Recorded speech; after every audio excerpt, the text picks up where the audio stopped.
Welcome to Germany, welcome to YAGALOO Thank TV, you. and I saw your show last night and Oh, it was a awesome. blast. How was it for you? Very fun. It was really good. The energy was incredible. Yeah.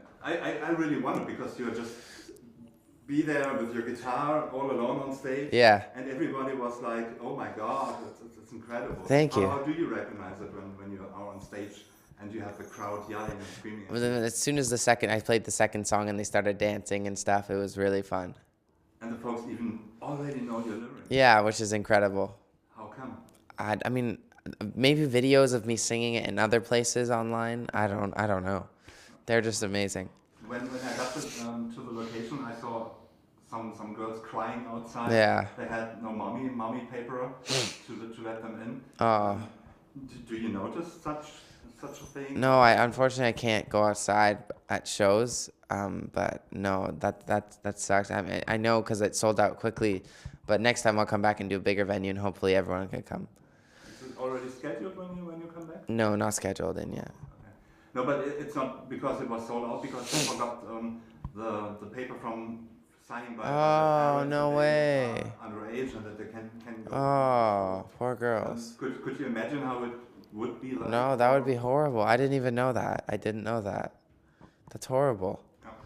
And you've just been to Sweden. Do you see any difference between the Swedish fans or the Canadian fans, the American fans, the German? Everyone in Sweden is blonde. Everyone's blonde there. But no, not much. I mean, in Europe, you guys are a lot louder at the concerts, which is great. But what do you think about all the people who are just watching at their smartphones all the time and filming all this? I mean, I think, yeah, well, even looking at you, they're looking at the smartphone. I think that's our generation. So I don't really take it to offense, but that's our generation nowadays. Yeah, especially as you started on Vine. Right, exactly.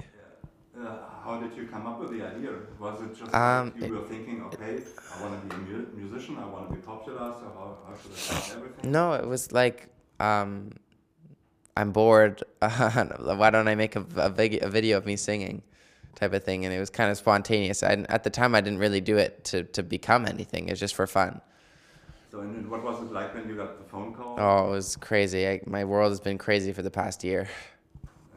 And how do you keep, or who keeps you grounded? Family, my friends, the people who I work with, definitely. Your answers are so short.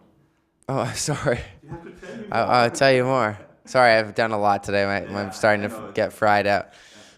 But the Vine thing is pretty strange because you only got this 5 or 6 seconds. Yeah. So how do you choose the part of the song to put it online? Usually like whatever my favorite part of the song was. Like, I mean, I'd listen to the song, and then a part that stood out to me, I'd find for myself and make a riff out of it and try to make it impressive as I could make it. And then I'd choose that and put it on. When did it start in general with you making music? Because you're just 16? Not very long, maybe about 10, 11 months ago I started writing music, or 9, 10 months ago. I'm not exactly sure, but yeah, not very long at all. When did you start playing the guitar? About 2.5 years ago.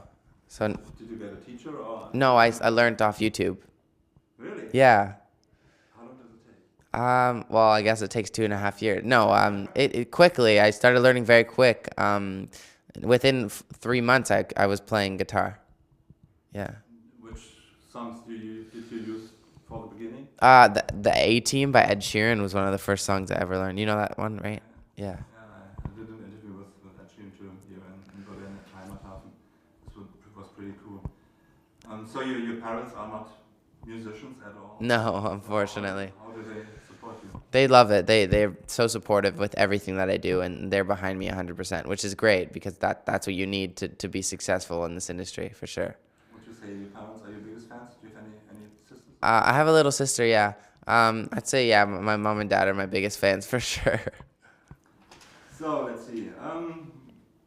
Last night you played a song and you told the audience the story about the song. So yeah. That there was a girl with a hard shell or outside and the softer inside. Unfortunately, I forgot. Oh, that's okay. Is it the same with you? Are you? Yeah, cool, yeah. I think not. I mean, a lot of the time, I think I put on like a strong outside when I'm feeling tired or down and that's very important. And I think like to get rid of that bad feeling on the inside, you have to talk to people about it. And that's kind of what the story was about, type of way. At the time when I wrote it, I was feeling very overwhelmed and stressed out. So that's where the inspiration came from. How long does it take to write a song for you?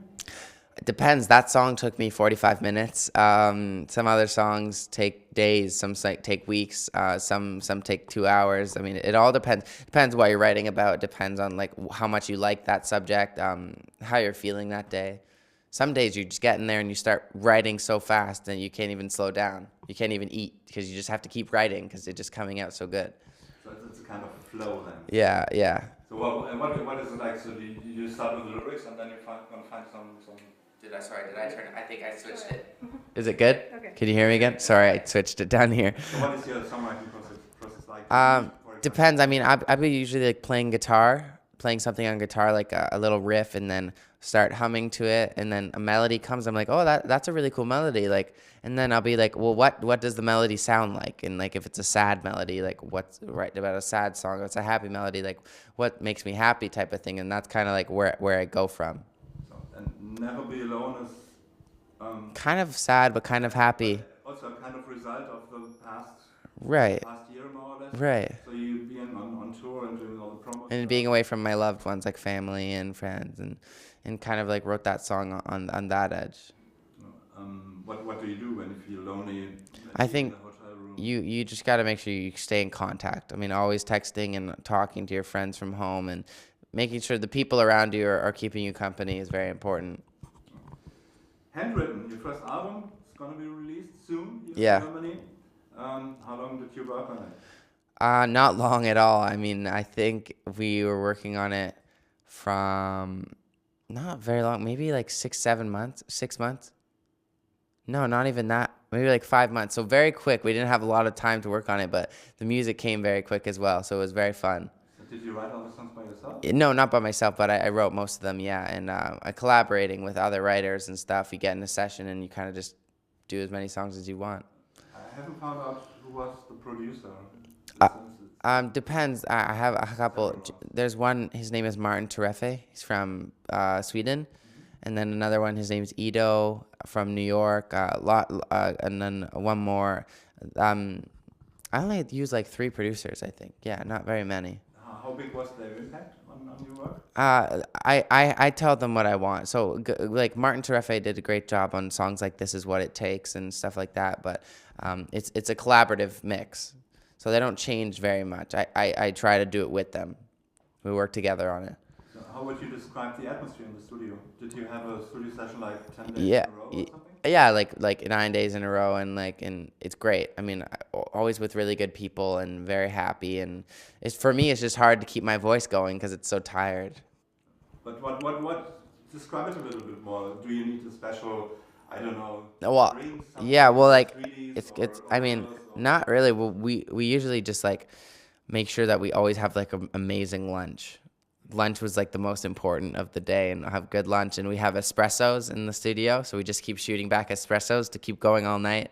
And yeah, it's fun, lots of fun.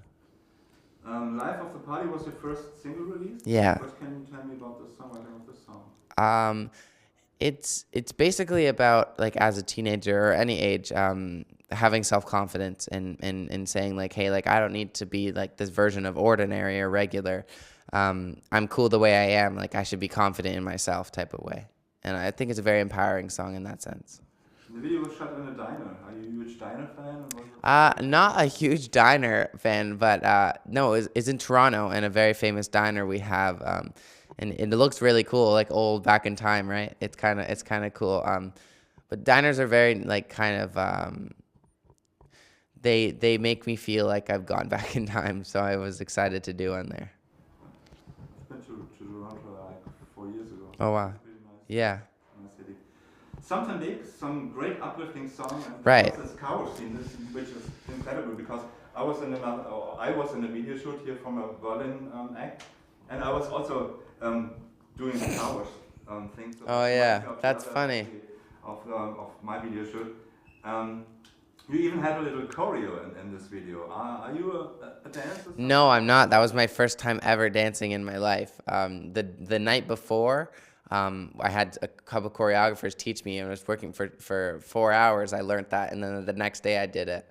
I wanted to. I said, hey, like, why don't I try something cool for this video? But yeah. So were you fine with it, or It they pushed you into it? No, I wanted to do it. So I thought it was something really cool to do.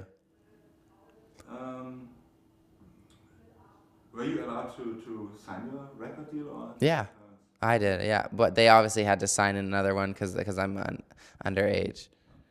And you did support for Austin Mahone. Right. What was it like? Amazing. Probably huge venues like stadiums. Was it? No, Just 5,000, 10,000. like more like 4,000, yeah, venues, but it was a lot of people.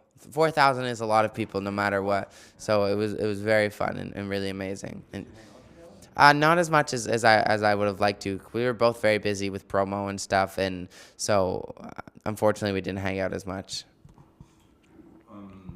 Coming back to the songwriting skills, where did you learn to write songs? Was it just I think it's just something that I picked up on when I was younger. I used to write stories, so when I write songs, I kind of think of it as a story. And the people I write with, they help me, give me tips and teach me different ways, and so I've kind of like learned my own style and kind of like taught myself. So, Never Be Alone, we already had this one. Do you wonder if there are guys in the audience? Because yesterday I just saw some herons. Yeah, I saw a couple guys. No, yeah, but I saw a couple guys in the audience actually, which was great to see. Did you get any feedback from guys? Yeah, they a lot of guys are saying that they like my music lately. Not before, but it's been getting better. I think for me, I want my music to be like guys, girls, like old, young, middle-aged, like all. I want it to be worldwide and in every type of way it can be. I don't think it should just be teenage girls. You know what I mean? Yeah, of course. So I'm trying to be relatable in every aspect. What happens if a guy sends you a love letter? I would take it. I don't know. A love letter's a love letter, no matter what. So you're cool with it. Yeah. Cool. So you have been on the Ellen show. I didn't see, I just saw the Performance. Yeah. performance. The interview. Did you play Heads Up with her? No, I didn't, unfortunately. You know Heads Up. Yeah, I love that game. It's a Would great. you like to do it? Sure.